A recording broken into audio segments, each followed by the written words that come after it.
Hi friends, welcome to Masterclass by Competitive Exam Express. ഏറ്റവും പുതിയ ഒരു ന്യൂസ് ആണ്. അതായത് നമ്മുടെ സെക്രട്ടേറിയറ്റ് അസിസ്റ്റന്റിന്റെ ഷോർട്ട് ലിസ്റ്റിൽ ഉൾപ്പെട്ടവർക്ക് സർട്ടിഫിക്കറ്റ് അപ്ലോഡ് മെസ്സേജ് വന്നിട്ടുണ്ട്.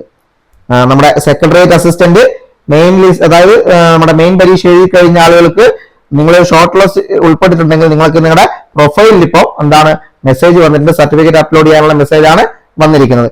അപ്പോൾ ഈ ഒരു ലിസ്റ്റിൽ ഉൾപ്പെടുന്ന സാധ്യതയുള്ള ആളുകൾ എന്ത് ചെയ്യുക, നിങ്ങളുടെ പ്രൊഫൈൽ ഒന്ന് പരിശോധിച്ച് നോക്കുക. ഏകദേശം നമുക്ക് നിലവിൽ അറിഞ്ഞിരിക്കുന്ന കട്ട് ഓഫ് എന്ന് പറയുന്നത് 135+ ആണ്. അത് 138 എന്ന രീതിയിലും അല്ലെങ്കിൽ 138+ എന്ന രീതിയിലാണ് ഇപ്പൊ ഏറ്റവും ലേറ്റസ്റ്റ് ആയി അറിഞ്ഞിരിക്കുന്നത്. 138+ എന്ന ഒരു കട്ട് ഓഫ് ആണ് നമ്മളിപ്പോ എന്താണ് ഏറ്റവും ലേറ്റസ്റ്റ് ആയിട്ട് അറിഞ്ഞിരിക്കുന്നത്. ഒന്ന് രണ്ടാളും 135 എന്ന് പറഞ്ഞിട്ടുണ്ട്, പക്ഷെ അത് എത്രത്തോളം ശരിയാണെന്ന് നമുക്കറിയില്ല. പക്ഷെ 138+ എന്നത് ഏകദേശം കൺഫേം ആയ രീതിയിൽ തന്നെയാണ് പറയുന്നത്. 200 മാർക്കിന്റെ പരീക്ഷയായിരുന്നു നടന്നത്. 200 മാർക്കിന്റെ പരീക്ഷയായിരുന്നു. അപ്പൊ അതിലാണ് 138+ മുകളിലുള്ള ആളുകൾക്ക് എന്താണ് ഇപ്പോൾ സർട്ടിഫിക്കറ്റ് അപ്ലോഡ് ചെയ്യാനുള്ള മെസ്സേജ് വന്നിരിക്കുന്നത്. ഓക്കെ, അപ്പൊ നിങ്ങൾ ഈ ഒരു മാർക്കിന് മുകളിലാണെങ്കിൽ നിങ്ങളുടെ പ്രൊഫൈൽ ഒന്ന് ചെക്ക് ചെയ്ത് നോക്കുക. ഓക്കെ, നിങ്ങൾക്കറിയാം 576/2024 എന്നതായിരുന്നു ഡയറക്റ്റ് റിക്രൂട്ട്മെന്റിന്റെ ഒരു നോട്ടിഫിക്കേഷൻ ആയിട്ട് വന്നത്. ഓക്കെ, ഇങ്ങനെയായിരുന്നു നോട്ടിഫിക്കേഷൻ വന്നത്.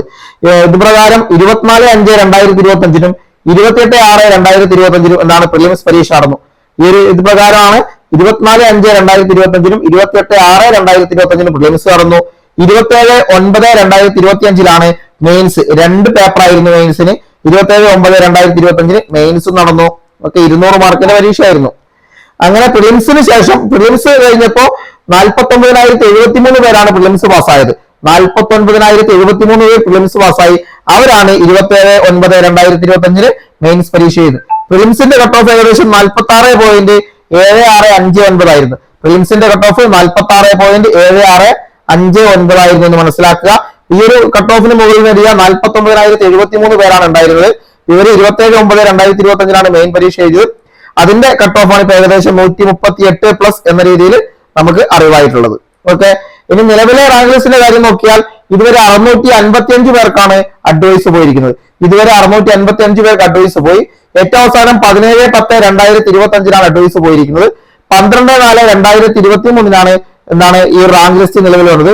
ഇത് പ്രകാരം എന്താണ് 12/4/23, 12/4/24, 12/4/25, 12/4/26.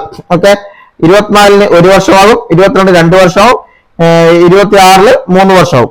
അതായത് 26 ഏപ്രിൽ 12-ാം തീയതി എന്താണ് പുതിയ ലിസ്റ്റ്. അടുത്ത ഏപ്രിൽ 12/4/2026 പുതിയ ലിസ്റ്റ് വരും. 11/4/2026 നിലവിലെ ലിസ്റ്റ് കാലഹരണപ്പെടുകയും ചെയ്യും. 12/4/2026 പുതിയ ലിസ്റ്റ് വരും. അപ്പൊ അതിന്റെ എന്താണ് മുന്നോടിയായിട്ടുള്ള മെയിൻ പരീക്ഷയ്ക്ക് ശേഷമുള്ള ഷോർട്ട് ലിസ്റ്റ് ആണ് വന്നിരിക്കുന്നത്. സർട്ടിഫിക്കറ്റ് അപ്ലോഡ് ചെയ്യുക. അതിനുശേഷം ഇന്റർവ്യൂ ഉണ്ട്. ഇന്റർവ്യൂവിന് ശേഷമാണ് റാങ്ക് ലിസ്റ്റ് പ്രസിദ്ധീകരിക്കുക.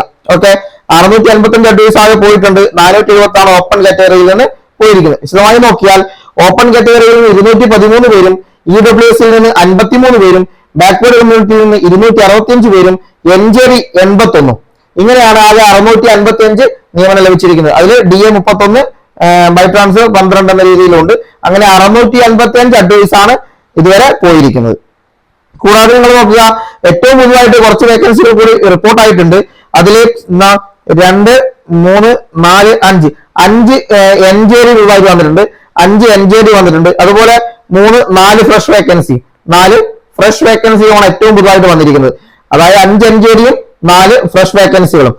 2 NJD ഫിനാൻസ് സെക്രട്ടേറിയറ്റിലേക്ക്, 1 fresh enquiry commissioner special judge, 2 fresh Kerala state audit ഡിപ്പാർട്ട്മെന്റിലേക്ക്, NJD 1 ജനറൽ അഡ്മിനിസ്ട്രേഷൻ ഡിപ്പാർട്ട്മെന്റിലേക്കാണ്. അതുപോലെ PSCയിലേക്ക് ഒരു NJD വന്നിട്ടുണ്ട്. PSCയിലേക്ക് 2 NJD ഉണ്ട്. പിന്നെ കേരള സ്റ്റേറ്റ് ഓഡിറ്റ് ഡിപ്പാർട്ട്മെന്റിലേക്ക് ഒരു ഫ്രഷ് വേക്കൻസി. അങ്ങനെയാണ് 5, 4, 9 പുതിയ വേക്കൻസികൾ കൂടി റിപ്പോർട്ട് ആയിട്ടുള്ളത്. ഓക്കെ, അപ്പൊ ഈ കാര്യങ്ങളാണ് നിങ്ങൾ മനസ്സിലാക്കുക. സർട്ടിഫിക്കറ്റ് അപ്ലോഡ് മെസ്സേജ് വന്നിട്ടുണ്ട്, നിങ്ങളൊന്ന് പരിശോധിച്ച് നോക്കുക. ഓക്കെ.